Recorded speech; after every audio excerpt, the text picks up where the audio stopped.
Yeah, so, hey, by the way, the border police.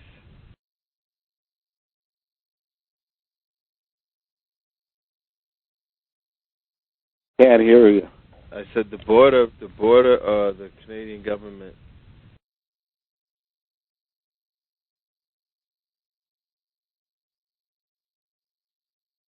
The people from the border went to your aunt's house in Ottawa. Yeah, the government. Okay. Looking for you. Yeah, but I wasn't there. Mother told me that she told them that I left over a year ago. I haven't been. Yeah. Well, that's what I told Citizenship and Immigration, that you were trying to call them, but your phone didn't work from the U.S. Yeah.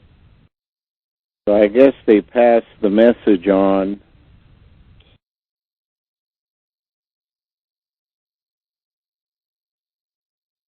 When did you find out about this place? What, Tempe called? It was, there is a series of new videos being put onto television. I don't know if any of it has appeared in the U.S. or not, but it's, most of them seem to be funded by the Canadian government and the networks, telephone, cable TV, networks across Canada, including Rogers, Shaw, Canada, National Film Board of Canada, and it seems to be kind of all being produced by the same money centered on the government of Canada. And it has some participation by England, but I don't think I've seen any mention of America. There are a number of different programs, and some of them are called The Secrets of Museums or Museum Secrets. Some are called Naked Archaeologist out of Toronto, and others have specific names related to lost information. It seems to be done in cooperation with Israel, but a lot of it is basically rewriting the history of Israel, and it kind of seems to be done for the purpose of denying many of the things that have been believed in the past. And I suggest that if all of the videos were put together into one series, it would be called Revisionist in the context of what has been told to date. Now, most of it takes place in the time from Jesus basically to the Crusades. However, there's the odd one, and especially this one that I saw on Sunday night, And they played it 2 or 3 times on the same day. A number of these are played over and over again on History Channel, on documentary channels, on military channels, and they seem to be in a hurry, trying to get all of that information out to Canadians. I don't know if any of that has appeared in the U.S. That's what I would like you to find out. Now, the Prime Minister of Canada is spending the week in the Middle East. He's there now. He addressed the Parliament of Israel yesterday, defended Israel totally. So one has to wonder why they're doing all of this at this particular time.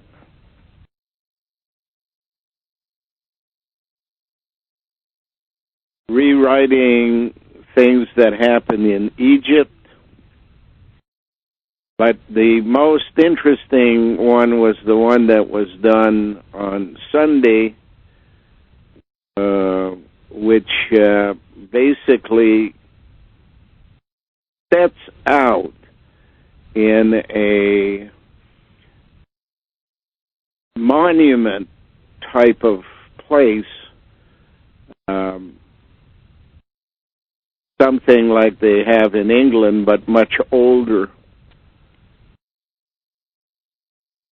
This begins in a time approximately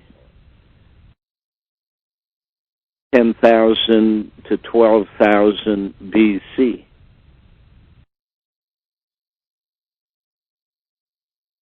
You can basically put that in context when you say 10 to 12,000 BC compared to 3,000 or 3,100 BC when Egypt began to exist.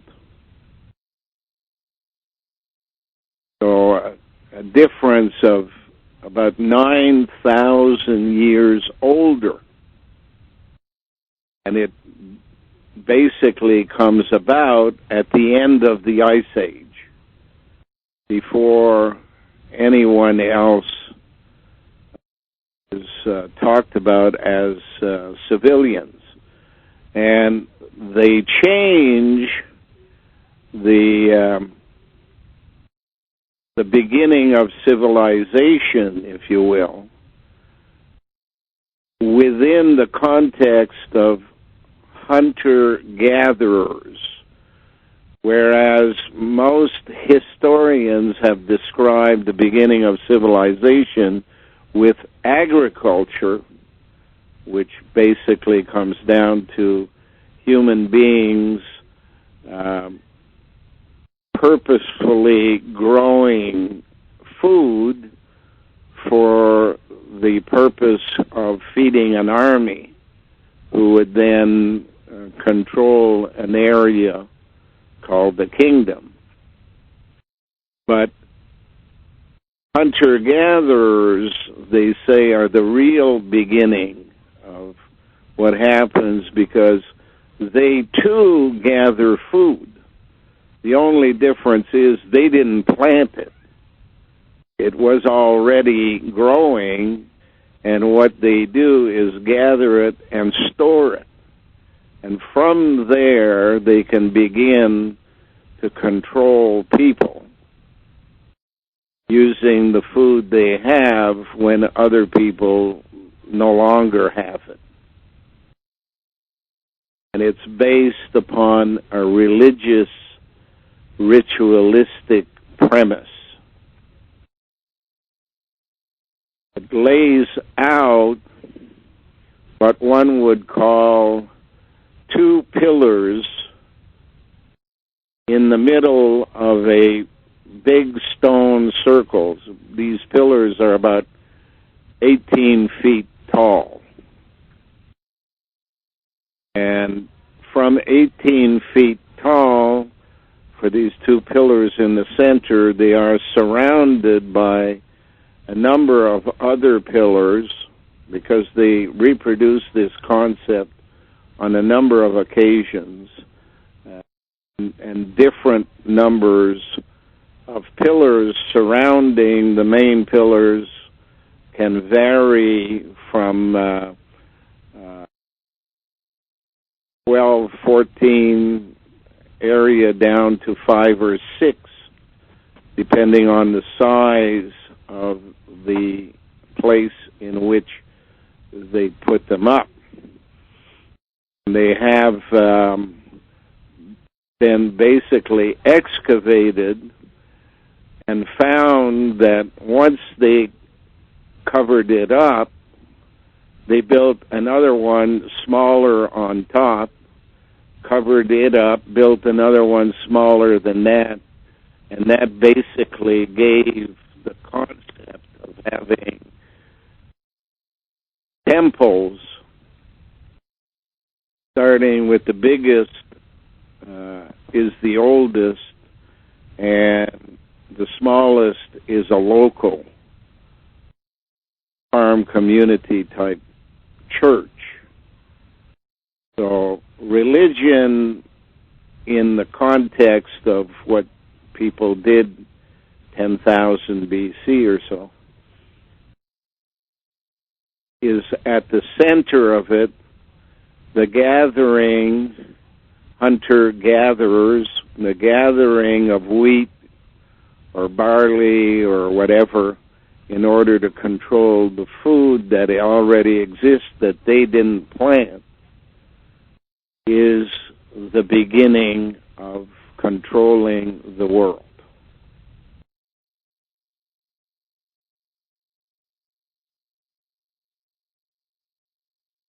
This is in eastern Turkey, near a few hundred miles from the Euphrates River, beginning of the Euphrates River, which would put it in the area, I would suggest, of Lake Van, which for a long time has been discussed as the place where about 5,000 years later there is Noah's Ark, the story of Noah's Ark coming to an end.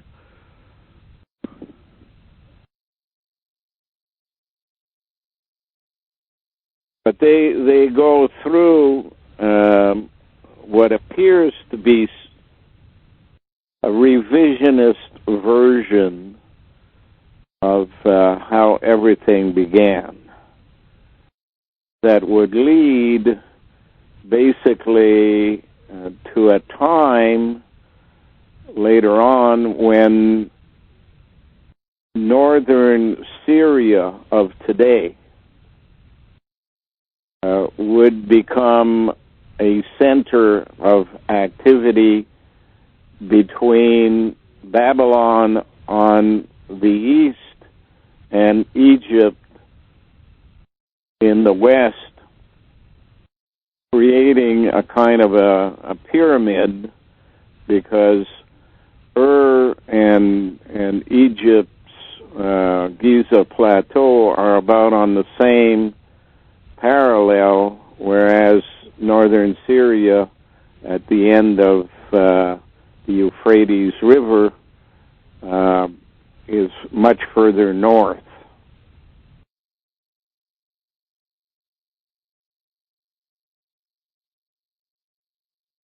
And it could explain why today the people of Syria are being killed by their own government. Their own government is not being stopped by any Western or Eastern society, even though it's obvious that the war there is ethnic cleansing. They're getting rid of the Syrians who know. Who know what becomes the question. It's in the same manner that the Civil War in the U.S. occurred. A number of people in the U.S. knew what had gone on in the past and had to be cleansed, so that you have a war between the North and the South and a war against Indians. So slavery would come into play, and people who knew that slavery was not to get people in to, in fact, grow cotton and collect cotton on behalf of some rich guy, but more brought in as a gene pool by the Arabs who collected the slaves in Africa and shipped them off to America, so that when this time in history came about, those gene pools could be merged in with the Aboriginal gene pools, with the white gene pools, and with the brown gene pools and the black gene pools, all mixed up together in order to make a new gene pool that they knew from the beginning would be needed at this time. The only difference is they were doing it there in Turkey because they had access in Turkey to Neanderthals. Also had access to women from Africa. Much later on, got access to Egyptian women who basically left with Moses but turned left, while the men turned right and went and lived in the deserts,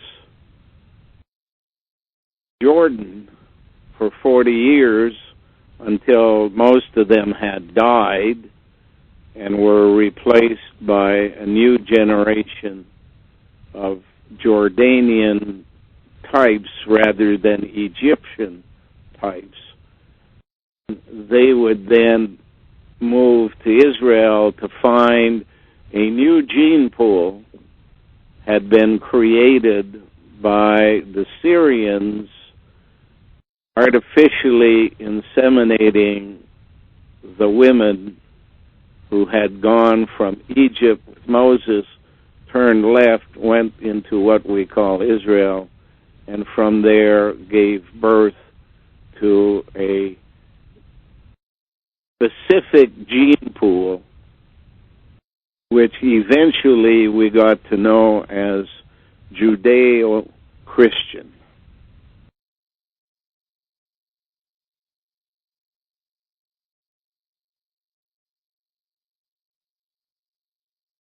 It basically means that Jews can change their religion to Christianity.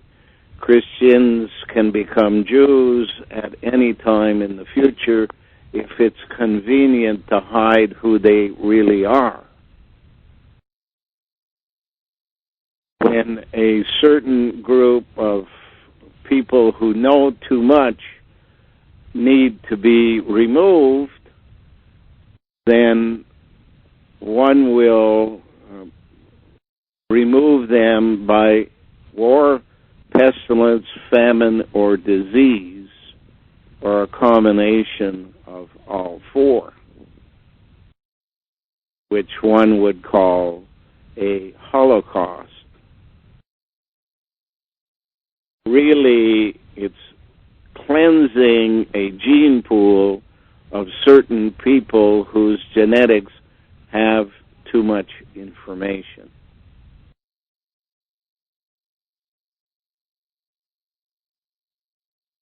Eliminating any arguments. This is happening at a period at least 7,000 years before what we call civilization. It's after the Ice Age and before the Bible. The Bible describes civilization as beginning with Adam and Eve at about 4,000 BC. And this is happening in the period around 12,000 BC. Could be anywhere from 13 to 11,000 BC.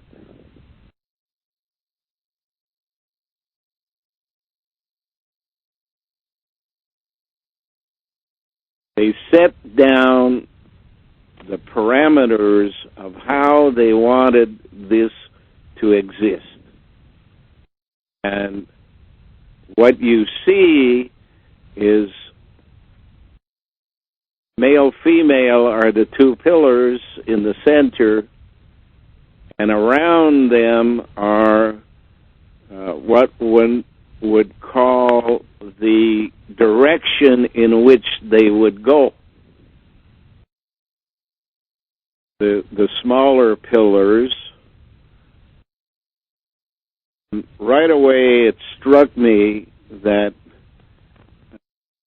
if you're describing the direction of things, you are in fact reflecting a central place with many facets that would send the light in different directions.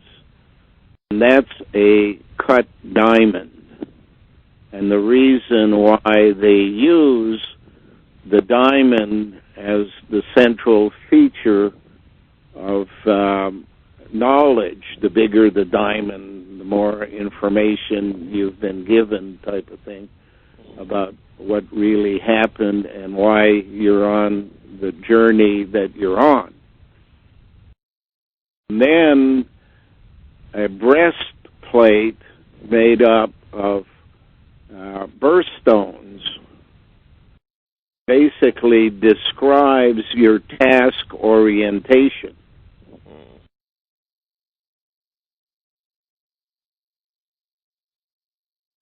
If you're a garnet, you have a different task orientation than somebody with a different birthstone. Are you able to decipher, like, say, like people? Yeah. Emeralds. I can hardly hear you. I said, are you able to decipher, like, those birthstone things? Because people like me, they say, I'm born in May, and I'm... Well, it's easy to decipher what your task orientation will be if the person who's making you is a genetic engineer and he's removing from your genetics things that are inappropriate to the need and inserting into the genetics the things that are appropriate to the tasks they want you to do. And the whole concept of horoscope is that people born between certain dates have similar task orientations or personality traits is how they call it. But the more you begin to mix the two, the the more you change the orientation as you go along. If somebody was oriented towards being a doctor and all doctors were being made in, say, the month of March, another group was oriented towards becoming a carpenter, and at a stage later on you merge the two of them, then you can change the orientation that way as the number of tasks diminish in size because of the extra number of people doing them. You become like an assembly line. Everybody is a minute specialist.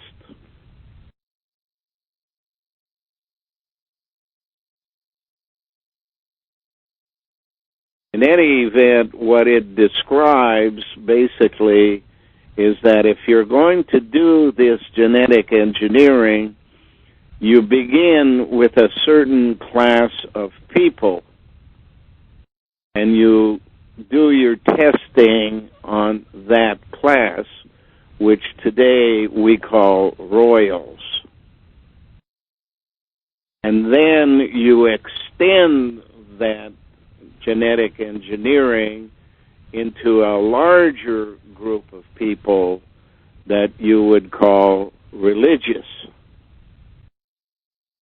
And eventually, through a democratic process, extend it into the masses.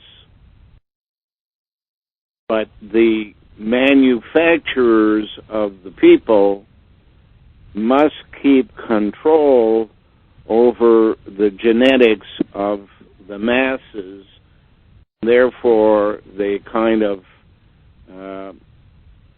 create a state, and later states within the state, so that they can have some sense of the personality and task orientation by specialists in different parts of the world.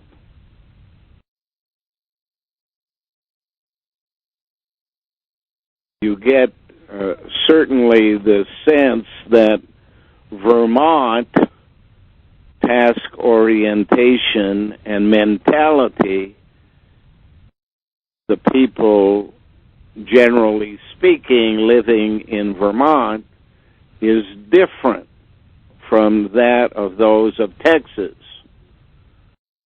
and that New York is different from California.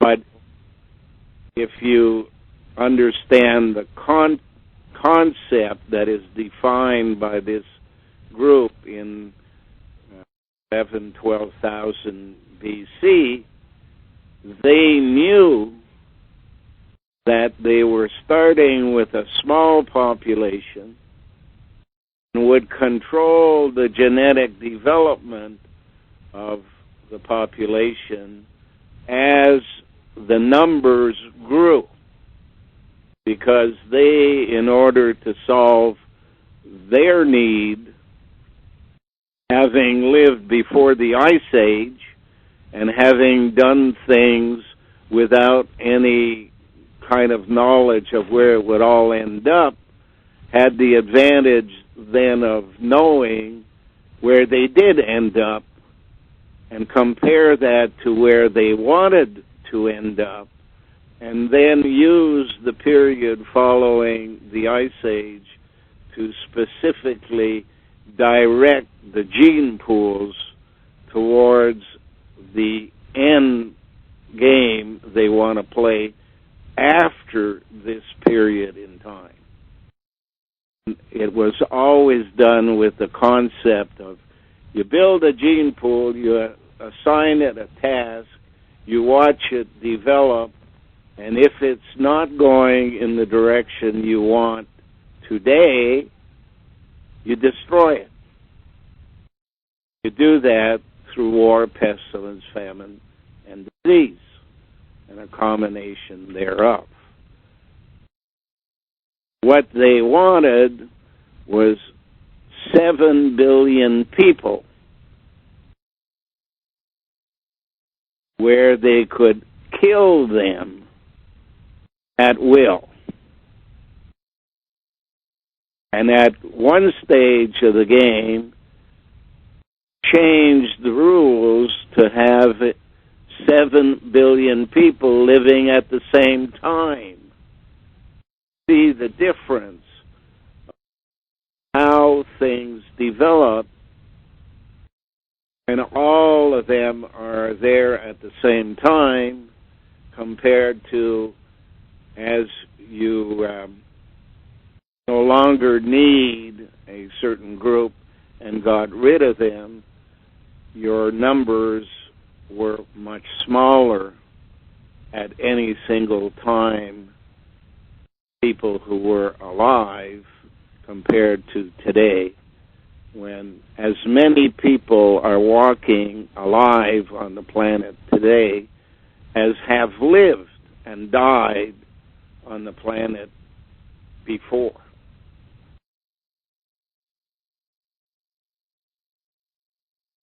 Noah's Ark is the model, basically, of what they had in mind. You start off at the year 4000 BC, and 600 years later, you don't like what you see, so you destroy them by a flood.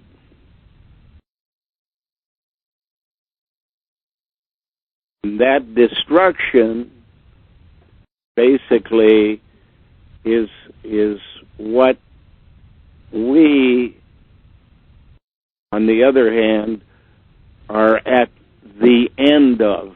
We're at the end times where things now are known, recorded, tested, retested, and you can separate hypothesis from theory, hypothesis being an idea, theory being a proven idea. Now that you have all of the proven ideas of 7 billion people who lived and died, plus 7 billion people who are alive at the same time today, and you have all that knowledge compressed into the last 300-400 years, to have arrived at the point where, okay, we know what we need to have in order to go and do what we want to do in the future, which is to explore the universe.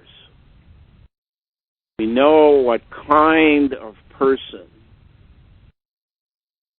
would fit in an iPod, a pod for 1p. Send it out on an exploratory mission into one part of the universe, send out another, and make them as fast as you can track their development in some other place. The cheapest, most economical way to do that is to go back to the beginning of making human beings the same way as trees had come about, and make them able to clone themselves. Therefore, that basically means that male must re-enter the female, so that the male can provide the infrastructure while the female provides the veneer, the outer appearance, And then you add the third part, which is the technology elements within that automaton called a new human being or weeman, small man, wee man, hidden inside a larger structure that appears to be female, is the concept of Troy. And infiltrate without anyone realizing what they're dealing with here. They think they're dealing with a woman, but in fact they're dealing with a conglomerate, male, female, and technology. Of course, that means the technology would have ground positioning device in it, would have a radio communications type of activity where they can listen in and broadcast what they're listening in back to headquarters in real time. The diamond showing the facets, the directions, determines basically what their basic place is and allows them to adapt to, if it's a place that is covered in water, the person can recall the ability to live in water, separating oxygen from the water itself, and operate freely in that environment. If the place is cold or far, far away, then you can have a dormant stage, such as they have, the European agency has just reawakened a dormant satellite that is about to land on a meteor.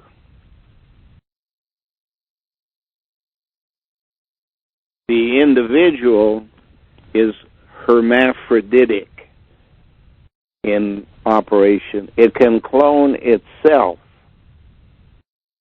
if allowed to do it.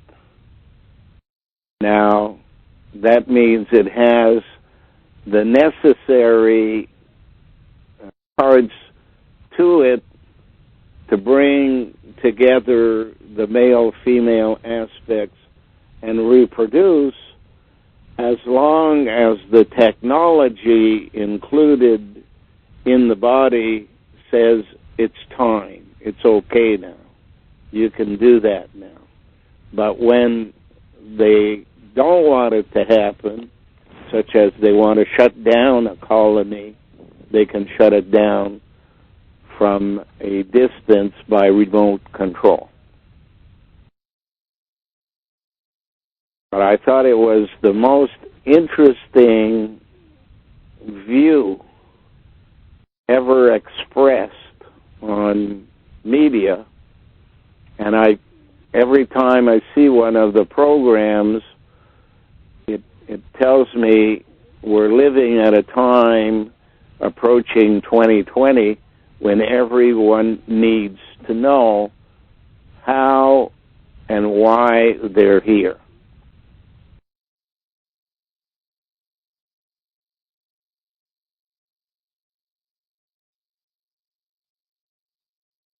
They're telling everyone this is part of a ritual, in a sense? Yeah. Christianity is basically a scapegoat religion. So it's saying you will die so that a better version of you can live.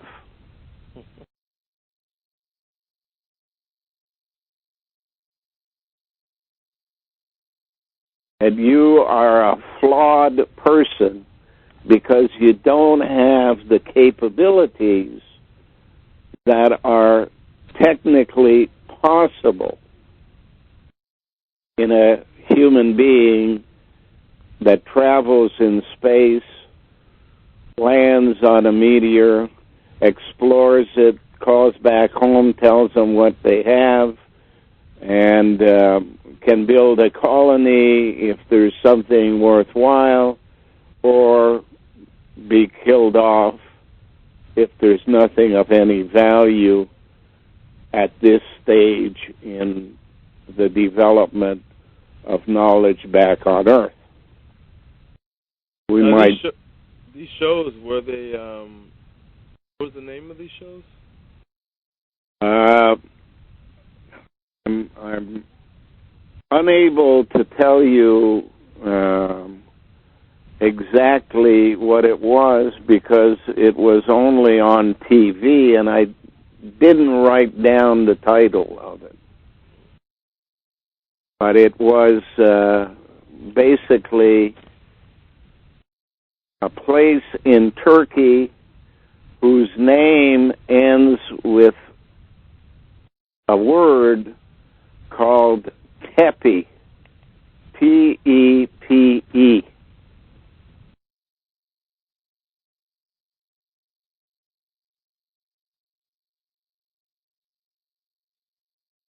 They didn't have that name in the title of the show, but they were advertising it as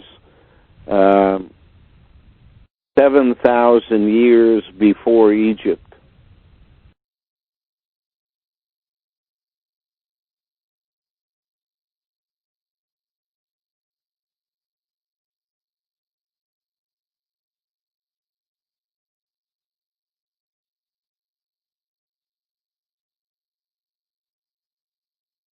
Yeah, I wanted to ask you, Glenn. Right.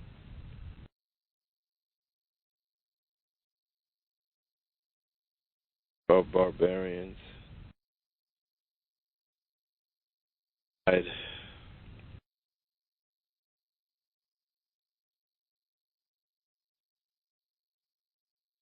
know what bats barbarians are made out of. What? Well, the barbarians and the beginning of all of this seems to be centered on the name Bedouin. The Bedouin were the people of North Africa. They traveled back and forth from what we would consider places like Morocco, all across North Africa, to the Middle East, and then up into northern Syria. Some are referred to as the Berbers.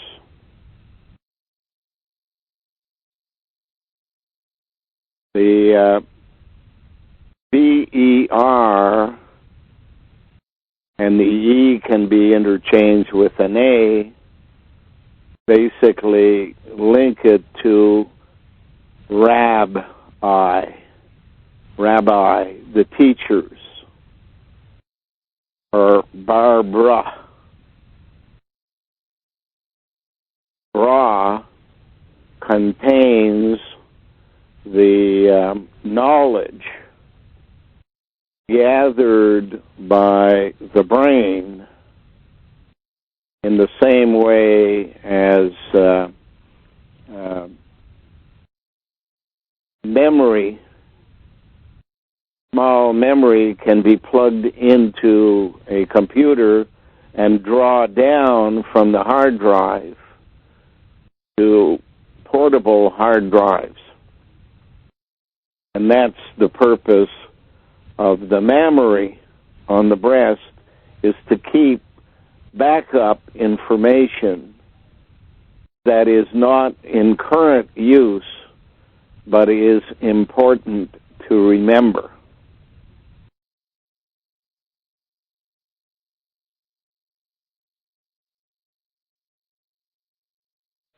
too, like in the word barbarian.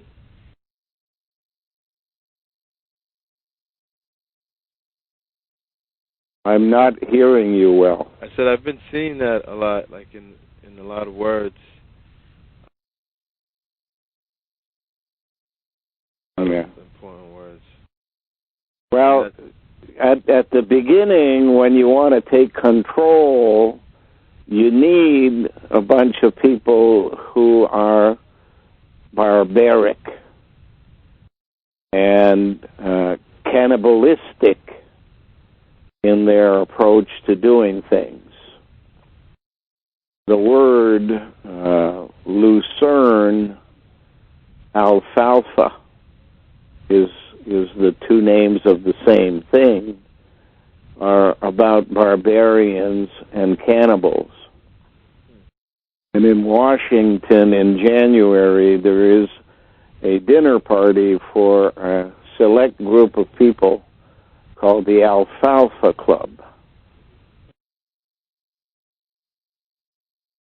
It's basically to say, without saying, that these are the important people, and they bring a guest which they want to introduce to the larger group. They have a meal someplace in a hotel in Washington, and apparently the meal is always the same thing. Never has the menu changed from the creation of the club.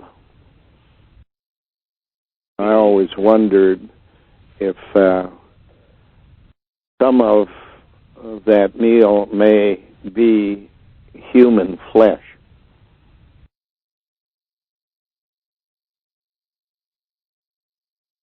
Or derivatives thereof. Maybe human flesh which was fed to wild boars. That way they could claim that it's pork.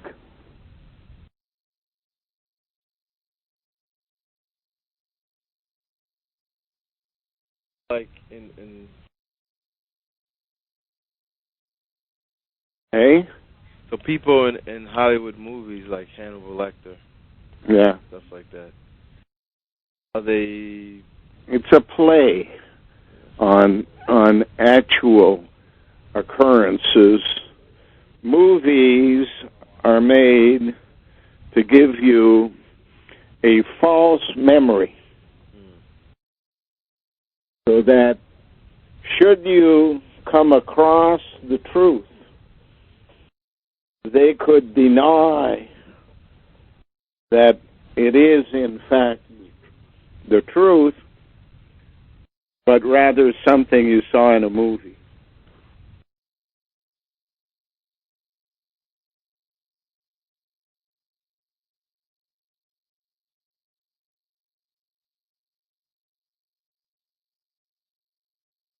Now, it was only a select group of people in the past who were cannibals, right? No, the cannibals can be normal people under abnormal circumstances. You've certainly heard about airplane crashes on top of mountains where the passengers who survived ate the dead. The same thing exists in war, where there is no food, period, and people revert back to cannibalism in order to survive by killing their neighbors and eating them, or in fact taking their own relatives that have died. There is a saying that goes something like, why would you be a cannibal? And the answer is that because the meat tastes good and they're easy to catch.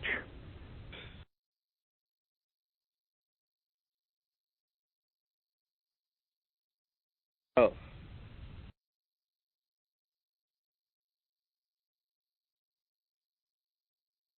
Apparently, all animals are taste differently if you're eating the muscle, but all the insides, liver, kidney, all of that stuff, heart, all taste the same. Oh, if you were just eating.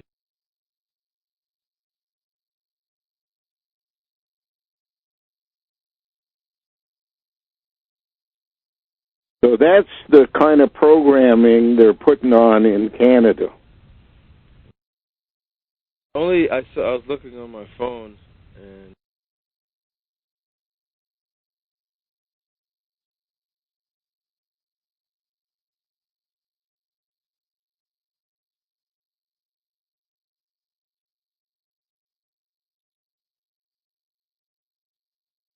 And that's the kind of programming that the Navy was trying to extract from Jennifer when they were doing their rituals in California.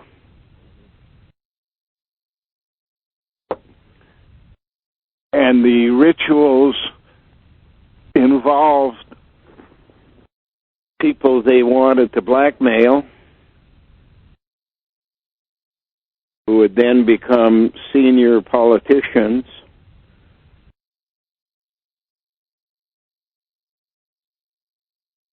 And trying to extract Jennifer's memories because of the fact that her original birth was among the Denisovans, which goes back to about 42,000 BC.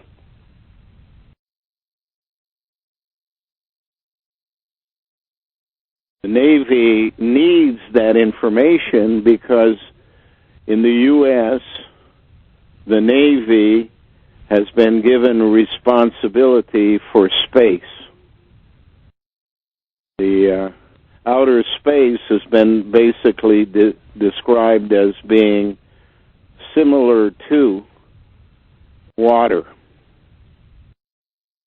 And therefore, the people with the expertise in water and how to use animals such as dolphins to do work for them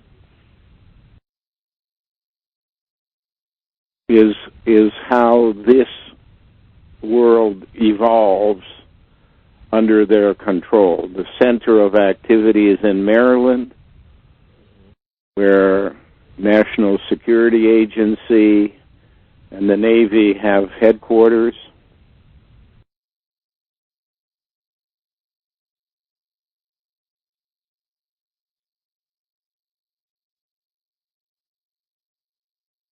They collect information in Maryland from all of the hospitals so that person they genetically manufactured can be followed through its life to see exactly how their project is doing, and if it's in distress, why that is and what happened to it. How did they catch the disease?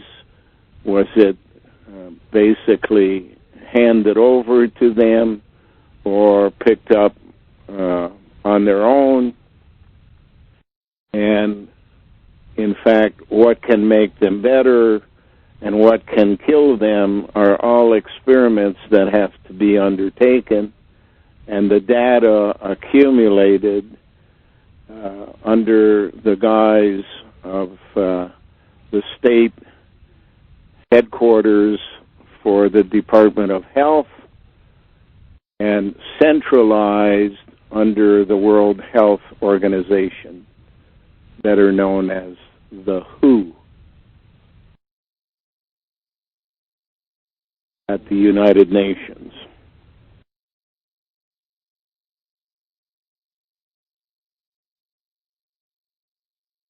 That's why nobody is going in to help the Syrians,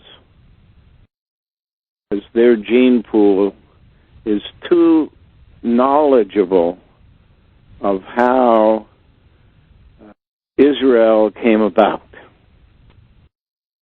and who controls Israel but Jordan. The Hashemite kingdom of Jordan controls Israel. Three kingdoms, right? It was like Hey? There were three kingdoms, right? It was Hashemite.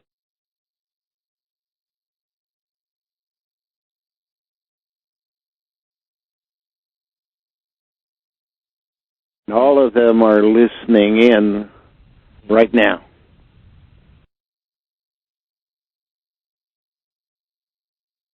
Whether they be CSC in Canada, Canadian Security,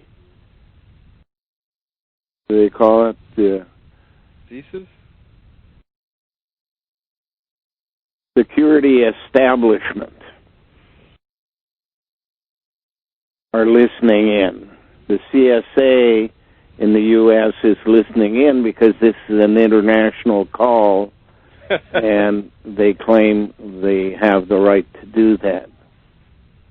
Not for the protection of the American citizen, but for the protection of those genetic engineers who have manufactured the gene pools in the U.S., such as the Gray Nuns in Ogdensburg, New York. Central command for the nuns are in Massachusetts, and details of what they do to people after they are part of a gene pool is kept in Maryland.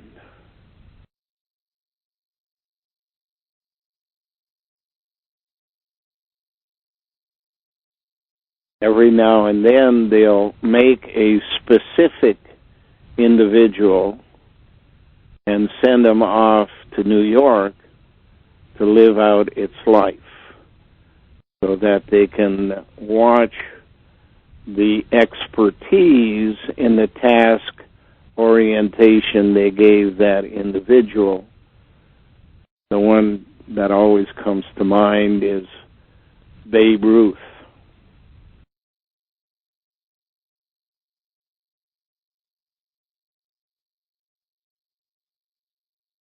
Came from Maryland. But of course, you could describe it as A-Rod today.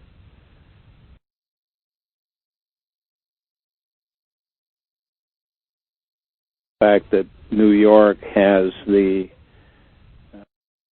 All-Star Museum is not an accident. Cooperstown. Coop. Chicken coop. Yeah. You know, for some reason in my mind, Rodman. He's another one. Denisovan and A-Rod Man. What was that all about, him going to North Korea? To prove what they can make a person do. Some to their own benefit, others to make them look like idiots. Of course, drugs and alcohol are always involved when they want to turn somebody who's intelligent or specialist in something into an idiot, then the remote control is designed to make them use alcohol. In any event, I got to go feed the animals because it's going to be dark in about 20 minutes. Bye for now. Okay. Can I ask you a question before you go? I don't know. Well, How long a question? Short one. What do you believe that the Los Lunas Decalogue stone inscription is the real thing that purports to date to 6,800 BC right here in the United States? I didn't hear the first part. Do I believe that what is the real thing? Los Lunas Decalogue stone inscription in Los Lunas, New Mexico, out there in the desert. I don't know what that is. You may be able to explain it, but I don't have the time. I got to feed some animals before it's dark. Okay, do you have a website? I just got in late. Who are you? Just send it to Jared, and he'll make sure I get it. Okay. Okay, bye for now. Hello? Hello? Jared. Yeah. Yeah, you're real low on the audio. Can you boost your audio a little bit? I think it's Hello? Hello, you hear me? Yeah, I hear you better now. Have you seen the Los Lunas Decalogue stone inscription? No. Okay, well, you can type that in. The University of Ohio made plenty of pictures of it. It's got a star inscription at the site that if you bring the constellations back to the solar eclipse on the star inscription, it dates 6,800 BC, and it's written in ancient Phoenician and Paleo-Hebrew, and it's the first line, reading from right to left, says, "I am Yahweh, I have no other before me." You can see it's definitely written in ancient man language.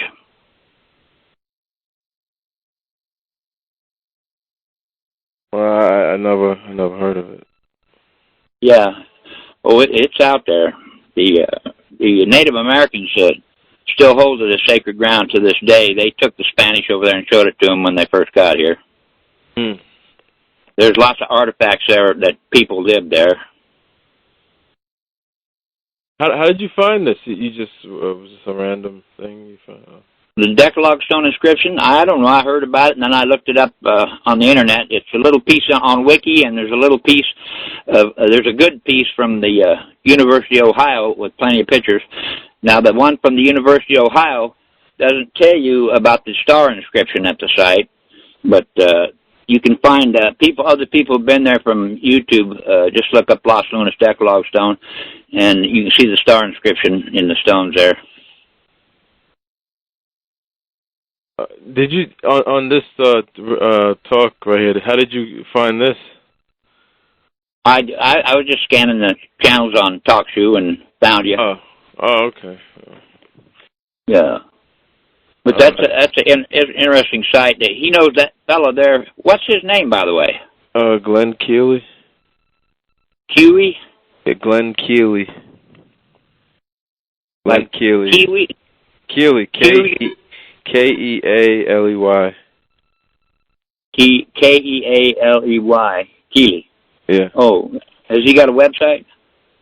He did, but it got shut down. Oh, got shut down. Yeah. Well, that figures. Yeah. You can find some of his material out there. Like I post his material on my blog. On Google Plus, I post his material. On Facebook, I post his stuff. YouTube. I got banned on Facebook for taking the commercials down too quick. Yeah. you can find old workshop seminars that he recorded a number of years ago on my YouTube channel, which is linked on my blog. It's called Anti-New World Order. Oh, could you hot link your blog thing in on the talk to chat there, and I can pick it up? I'm not in front of a computer, as the computer's. You're not on your. Oh, that's fine. That's fine. I'll look it up. Okay, yeah. There's lots of. You know what struck me? They sang that marine song, from the halls of Montezuma to the shores of Tripoli. Well, Montezuma, when the Spanish came here, he was still living in his pyramids when they got here, wasn't he? I don't know. I'm not sure. Yeah. Oh, he was still living in his pyramids when they got here. And there's pyramids here, and they're built in the exact same construction methods as the pyramids in Egypt. There's a connection there. And since this fellow knows so much about ancient history, some people reckon before the Big Ice Age, there was a time when there were two great lights in the sky. Have you heard about that? Well, I know before the last Ice Age, there was a time where people didn't leave us two genders, but as one gender. Yeah, there was two great lights and the moon, and so time was a very different thing then, because we only age 24 hours a day, because that's how long it takes to make one rotation of the heavy body we're standing on, called the Earth. Well, there was like right now, we have a North Star.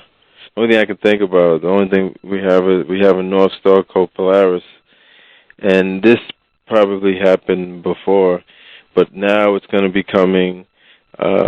Again, it's after this North Star is out of the